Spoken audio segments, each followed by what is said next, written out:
জমে ধরার মতন ধরে নিয়ে যাবে জমালয়ে।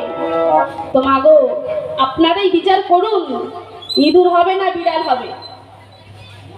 বিড়াল যদি হতে চাও তবে মাগো ওই বিড়ালের মতন ভগবান নিয়ে যাবে আলতো করে প্রেম সেভাবে ধরে। তবে শুধু একটা কারণে, তবে হরির নাম করতে হবে, হরির নাম বাসরে আসতে হবে। আর সর্বপ্রথম একটা কথা বলি আমি, নাম করার আগে, নাম শোনা আসার আগে গলায় কিন্তু তুলসীর মালাটা রাখতে হবে। আচ্ছা এখানে কার কার গলায় তুলসীর মালা নেই হাত তুলুন তো। সবাইকার নেই না? সবাইকার আছে?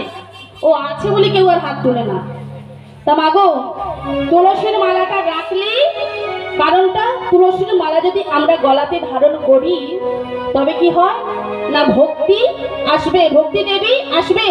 আর ভক্তি দেবী আসা মানে আমরা ভগবানের কৃপা পাবোই পাবো।